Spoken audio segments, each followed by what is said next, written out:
En el programa de hoy, ante las próximas elecciones en Perú, arzobispos en el país se manifiestan en contra del comunismo. Iglesia en México invita a ir a misa y pedir la intercesión del Espíritu Santo antes de votar. Además, obispos de Colombia dan razones en favor del diálogo para poner fin al paro nacional. Hola amigos, bienvenidos a su programa EWTN Noticias. Soy Eddie Rodríguez Morel. Iniciamos con información y les contamos que frente a la segunda vuelta de elecciones presidenciales en Perú, que se realizará el domingo 6 de junio, algunos arzobispos se manifestaron en contra del comunismo. Veamos. A pocos días de la segunda vuelta de elecciones que decidirán al nuevo presidente del Perú, el arzobispo de Arequipa, en el sur del país, Monseñor Javier del Río Alba, aseguró que la Iglesia Católica no puede apoyar la candidatura del profesor Pedro Castillo, del Partido Comunista Perú Libre, porque su ideario y programa son contrarios a la doctrina y la moral católica. A través de una columna de opinión, el prelado destacó que el partido político en cuestión, en su documento de presentación, se declara una organización marxista-leninista, ideología que niega la existencia de Dios, mientras que el catecismo de la Iglesia nos enseña que el ateísmo es un pecado. En ese sentido, Monseñor del Río remarcó que el texto de descripción de Perú Libre en su capítulo 6 afirma que la Iglesia Católica es un aliado político, mediático y propagandístico de la colonización territorial y cultural del Perú, algo que señaló es una concepción totalmente falsa de la religión, ya que no toma en cuenta todo el bien social que hace la Iglesia al gratuitamente atender a miles de enfermos, otorgar alimentos a familias pobres, entre otras numerosas obras de caridad que se llevan a cabo en todo el Perú, en lugares donde el Estado no llega. Por su parte, el arzobispo de Piura y Tumbes en el norte del país, Monseñor José Antonio Eguren Anselmi, publicó una carta abierta para llamar a los peruanos a evitar que el totalitarismo comunista logre la presidencia en las elecciones. En la misiva, el prelado manifestó que los peruanos no pueden permitir que grupos vinculados o afines a Sendero Luminoso, una de las más sanguinarias agrupaciones terroristas del siglo XX, rijan los destinos de la patria para perpetuarse en el poder y llevar adelante su agenda de división, violencia y más pobreza, bajo la falsa apariencia de formas democráticas, pero que son en verdad expresiones de la manipulación del poder y del adoctrinamiento. Es preciso destacar que según la prensa local, varios virtuales congresistas de Perú Libre tienen algún tipo de nexo con el terrorismo. Continuando con noticias del Perú, les contamos que la congregación a la que pertenecía la futura beata peruana Aguchita reveló que la religiosa tuvo como gran aliado a San José.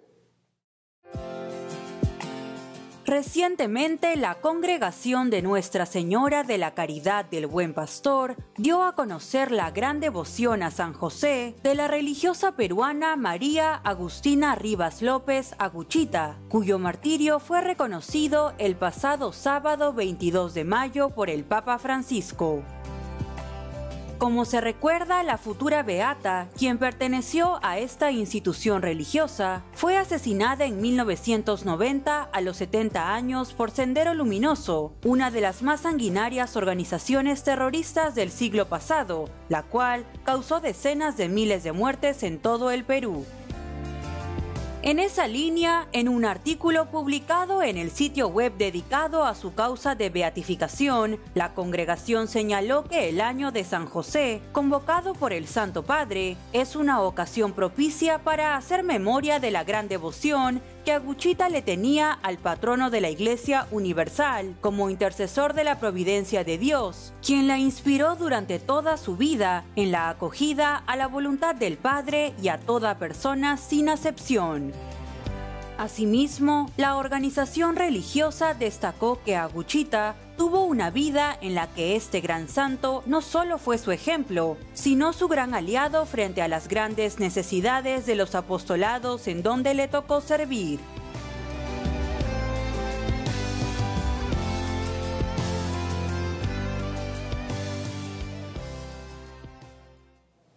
Aguchita fue amenazada por sembrar esperanza de vida eterna, esa esperanza que nos hace trabajar juntos por un mundo más fraterno, porque el comunismo no quiere fraternidad, quiere enfrentamiento para llegar al poder a toda costa. Oremos especialmente por el Perú y México, que están ante esta contienda electoral, y por todo país en la región que se ve amenazado por el marxismo y la violencia política. Y con motivo de las próximas elecciones federales en México, que también se realizarán el domingo 6 de junio, el presidente de la Conferencia Episcopal Mexicana alentó a los católicos a ir a misa antes de votar y a pedir la intercesión del Espíritu Santo. El presidente de la Conferencia del Episcopado Mexicano, Monseñor Rogelio Cabrera López, alentó a todos los católicos a que antes de votar este domingo 6 de junio vayan a misa, recen y pidan la intercesión del Espíritu Santo para poder elegir correctamente. En ese contexto subrayó que un día electoral siempre marcará el futuro de cualquier país. Por ello, animó a todos los feligreses a ver este momento con confianza y esperanza de que los siguientes años serán mucho mejores en cuanto a calidad de vida de todos los mexicanos. Por otro lado, el presidente de la Conferencia del Episcopado Mexicano recordó a todos aquellos que desean servir en la política a que esta área siempre tiene que estar en la búsqueda continua del bien común, que permita construir sociedades justas y pacíficas. Además, enfatizó que estas próximas elecciones son vitales para definir el futuro del país latinoamericano, pues recalcó que es inaceptable seguir viviendo con tanta violencia en la sociedad. Finalmente, el presidente de la Conferencia del Episcopado Mexicano comentó que todos deberían ver el acto de ir a votar como un deber ciudadano, pero también como un hecho espiritual, ya que todo católico, creyente y cristiano se debe sentir comprometido no solamente con Dios, sino también con el prójimo.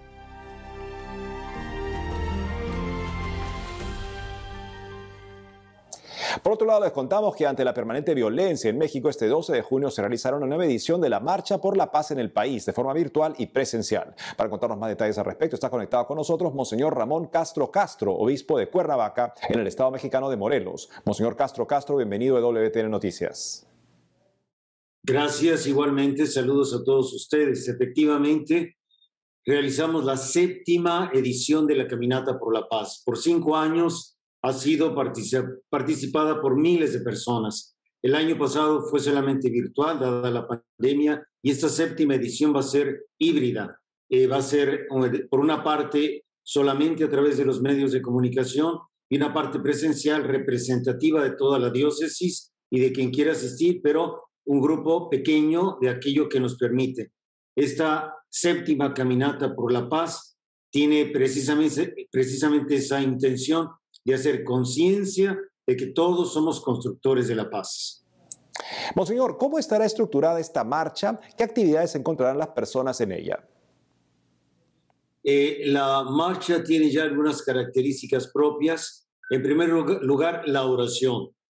El centro de nuestra marcha será la Eucaristía, el encuentro con el misterio, con el Señor, poniendo en sus manos todo lo que somos y todo lo que hacemos. Después habrá una pequeña procesión simbólica en donde escucharemos testimonios de personas que han vivido la violencia, que son víctimas del narcotráfico, que son víctimas de tantos problemas que esta sociedad está ocasionando, así como también algunos testimonios positivos de cómo han logrado salir adelante, de cómo han podido ser constructores de paz. Entonces la estructura es esa, la Eucaristía, la caminata, aunque sea simbólica dadas las circunstancias, y los testimonios de aquellos que han enfrentado situaciones muy graves para que mueva nuestro corazón y nos demos cuenta del sufrimiento de nuestros hermanos. Monseñor, y en el marco de las próximas elecciones de este 6 de junio, ¿qué es lo que pide y espera la Iglesia Católica de los próximos gobernantes electos ante esta situación de violencia en el país? Nosotros estamos pidiendo a todos los candidatos que luchen por la verdadera política, que se pueda reivindicar la política que ha sufrido tanto, la verdadera política que busca el bien común. Y es lo que le decimos a todos los candidatos que nos quieren escuchar, que trabajen por el bien común, que tengan en consideración lo que la mayoría de los mexicanos quieren, y defienden y creen la vida, la familia, los valores. Entonces, ellos que son representantes del pueblo puedan realmente ayudarnos a conservar estos valores y que nuestra sociedad esté bien fundamentada en aquello que nuestro Maestro y Señor nos dice. Monseñor, finalmente, ¿qué mensaje podría brindarle a los mexicanos justamente ante toda esta difícil situación de seguridad pública que continúa viviendo el país? En primer lugar, que no pierdan la esperanza, que de ninguna manera se vayan a dejar llevar por esta inercia de violencia y que a nadie le interese ya luchar por la paz. Ya nos lo dijo el Papa Francisco cuando vino, no se queden con los brazos cruzados, cada quien ponga su granito de arena, cada quien dé lo que puede dar y no seamos indiferentes. Yo le diría a todos los mexicanos, queridos hermanos, hermanas, pongamos el granito de arena que nos corresponde, seamos capaces de aportar algo para que podamos consolidar ese reino que Dios nos ha dejado, que es reino de paz, de justicia, de amor. Entonces, que nadie quede sin poner su granito de arena. Hay muchos medios, la oración, la participación en estas caminatas, hacer conciencia a todos nuestros hermanos. Todos podemos si queremos. Monseñor Ramón Castro, obispo de Cuernavaca en el estado de Morelos, gracias por haber estado hoy con nosotros en EWTN Noticias. Ha sido un gusto enorme. Les saludo a ustedes y a todas las personas que habrán de ver y que están viendo esta transmisión. Dios los bendiga. Gracias, Monseñor. Siguiendo con la información, les contamos que los obispos de Colombia publicaron una serie de razones a favor del diálogo para ponerle fin al paro nacional. Veamos. Frente a la reanudación de las negociaciones entre el gobierno de Colombia y el Comité Nacional del Paro para buscar caminos de salida a la crisis, la Conferencia Episcopal Colombiana reflexionó sobre la importancia del diálogo social. En ese contexto, el episcopado declaró, por medio de un comunicado publicado en su página web oficial, una serie de reflexiones con la esperanza de que el diálogo conduzca efectivamente a las transformaciones que necesita el país latinoamericano y a la superación de la inequidad existente. En esa línea, los obispos comentaron en primer lugar que el diálogo exige un cambio interior o una nueva disposición personal en la búsqueda del bien común, porque la paz nace de un corazón nuevo. Además indicaron que aunque la plática en ocasiones parece difícil, es el único camino humano para la solución de los conflictos y de esta manera poder obtener su fruto más valioso, que es la paz. Asimismo, los prelados subrayaron que tienen presente la seguridad de que un buen debate siempre permite que cada parte exponga sus puntos de vista y que de la misma manera se escuche también la situación que presenta la otra contraparte. Finalmente, los obispos colombianos afirmaron que el diálogo depone los intereses egoístas o parciales para evitar imponer una visión propia o de un grupo en específico, para de esta manera poder empezar a trabajar por el bien de todos. Amigos, tenemos que hacer una pausa, pero al regresar, obispos de Venezuela reclaman vacunación masiva ante incremento de casos de COVID-19. Por otro lado, en Argentina, Boletín alerta que políticas antinatalidad en el país pronostican un invierno demográfico. Ya volvemos con más información en EWTN Noticias.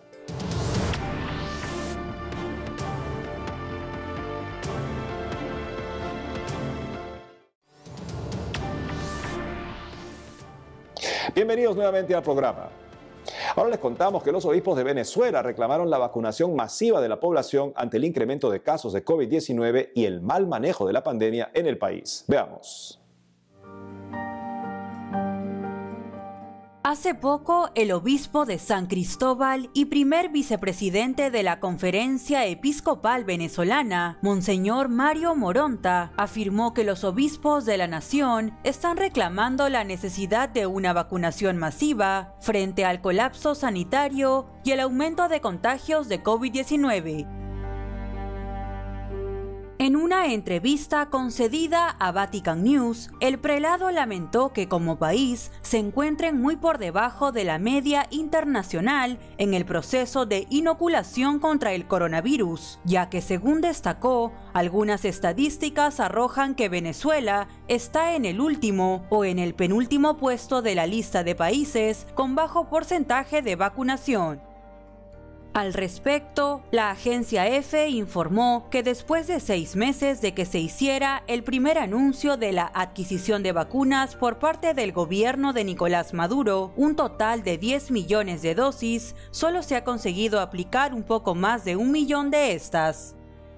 En ese contexto, Monseñor Moronta denunció que tanto la Iglesia como otras instancias religiosas y de carácter social han ofrecido sus buenos oficios para colaborar en las campañas de vacunación, pero hasta ahora tristemente lo que han obtenido por parte del gobierno son solo anuncios. Asimismo, resaltó que en varias regiones están vacunando solamente a las personas que tienen una afiliación política en el grupo del oficialismo y también a aquellas que quizás no lo requieren con tanta urgencia como otros grupos más vulnerables. Ante esta coyuntura, el obispo de San Cristóbal destacó que la primera voz de la Iglesia en esta situación de injusticia social es de cercanía, acompañamiento y solidaridad, haciendo que la voz de las personas que sufren sea escuchada, aunque ello comporte a veces recibir críticas.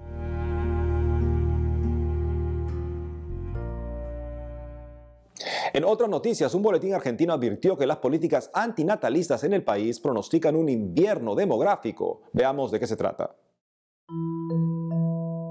Hace poco, el boletín digital argentino Notivida alertó que los resultados de las políticas antinatalistas implementadas en los últimos años y profundizadas por el actual gobierno de Alberto Fernández pronostican un invierno demográfico en la nación.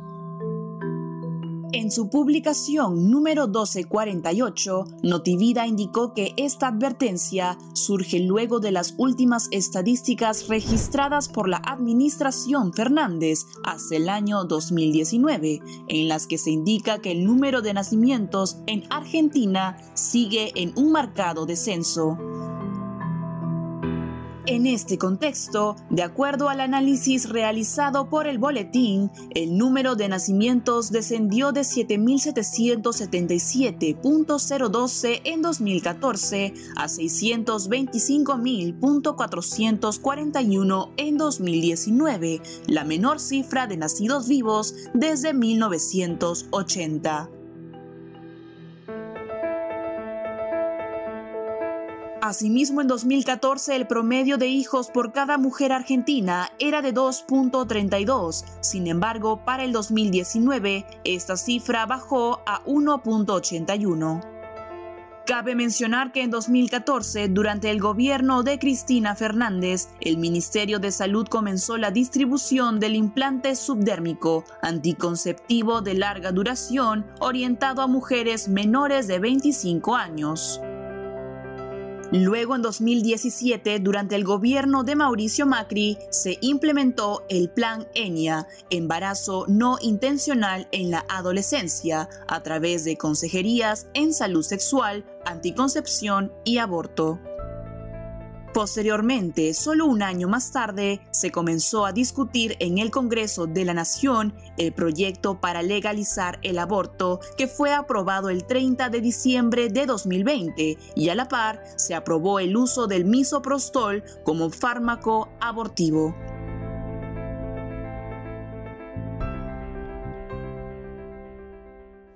En otras noticias, la iglesia en Uruguay alentó a celebrar en junio el mes vocacional con el lema Dios tuvo un sueño para San José. ¿Le has preguntado qué sueño tiene para ti? Para darnos más detalles de este importante evento está conectado con nosotros Monseñor Luis Eduardo González, obispo auxiliar de Montevideo y presidente del Departamento de Vocaciones y Ministerios de la Conferencia Episcopal de Uruguay. Monseñor González, bienvenido a WTN Noticias.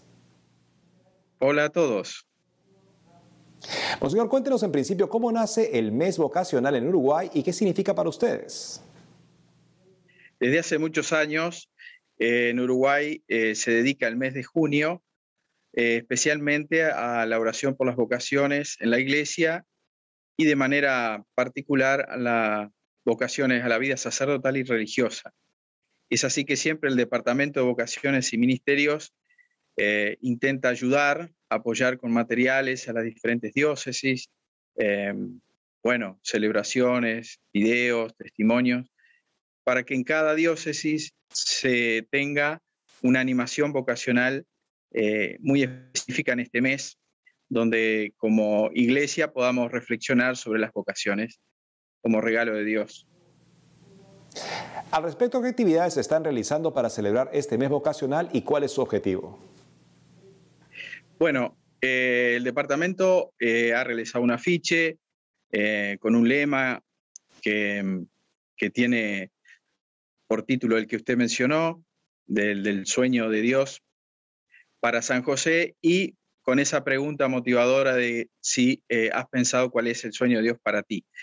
A partir de ahí, seminaristas del Seminario Mayor Interdiocesano Cristo Rey han elaborado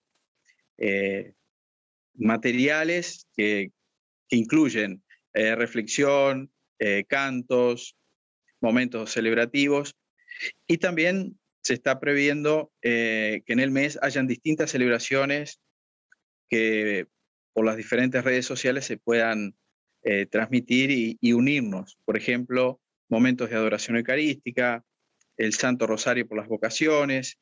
Es decir, que hay diferentes propuestas que iremos desarrollando en cada semana de este mes para poder mantener esta reflexión y esta meditación lo más viva posible. Y bueno, en eso estamos todos. Monseñor, ¿y considera que las vocaciones han aumentado o disminuido en este tiempo de pandemia? Bueno, es un momento muy particular. Habría que esperar un poco más porque sin duda que tenemos una generación en discernimiento que es una generación, podemos decir, en pandemia. Habrá que ver, una vez que podamos ir transcurriendo este tiempo hacia una post-pandemia, qué ha concretado en el interior de los jóvenes, por ejemplo, en el discernimiento, cómo Dios nos habla en este tiempo de pandemia y cómo cada uno lo interpreta como un llamado, un sueño de Dios para él. Sin duda que este momento de tanta fragilidad en todo el mundo nos hace pensar mucho y obviamente pensar la vocación y el lugar de uno en el mundo y en la iglesia. Es decir, que habrá que también escuchar mucho a los jóvenes de este momento porque van a tener mucho para reflexionar, para acompañar, para discernir, porque es una generación que le ha tocado vivir esta situación tan original, ¿no? de pandemia en estos momentos donde generaciones de un tiempo atrás no tuvimos en el momento de discernir un contexto así, ¿verdad? Monseñor Luis Eduardo González, obispo auxiliar de Montevideo y presidente del Departamento de Vocaciones y Ministerios de la Conferencia Episcopal de Uruguay, gracias por habernos acompañado hoy en EWTN Noticias. Muchas gracias a ustedes por este momento y que Dios los bendiga a todos. Gracias, Monseñor. Por otro lado, en Estados Unidos, Lila Rose, una reconocida líder provida, publicó su primer libro sobre activismo en favor del niño no nacido y sobre sus experiencias personales. Conozcamos los detalles. Lila Rose, presidenta del organismo provida estadounidense Live Action y activista en favor de los derechos humanos, publicó hace poco su primer libro, Fighting for Life, Becoming a Force for Change in a Wounded World, o traducido al español como Luchando por la Vida, convirtiéndose en una fuerza de cambio en un mundo herido. En esa línea, en una reciente entrevista concedida a CNA, agencia en inglés del grupo ASI, Rose contó que en su publicación, ella habla sobre su vida personal y de su trayectoria en el activismo público con el Movimiento por la Vida. Además, detalló que el objetivo principal de su obra es poder brindar una guía y orientación a las personas sobre lo que está sucediendo en la industria del aborto y la batalla climática, así como una perspectiva más amplia sobre cuál es su respuesta propia hacia aquellas situaciones más complicadas del día en torno a la defensa del no nacido. Por otro lado, expresó que hubo un momento particular en el que sintió que ya era la hora adecuada para publicar su libro, puesto que hoy en día se está logrando un progreso sin precedentes en el movimiento provida, como también se ha hecho más notoria la aparición de ataques antes no habidos desde el lado pro-aborto. Por tanto, Layla Rose consideró que ahora, más que nunca, se necesita de una claridad moral e inspiración para luchar por los niños, luchar por la cultura y por todas las familias.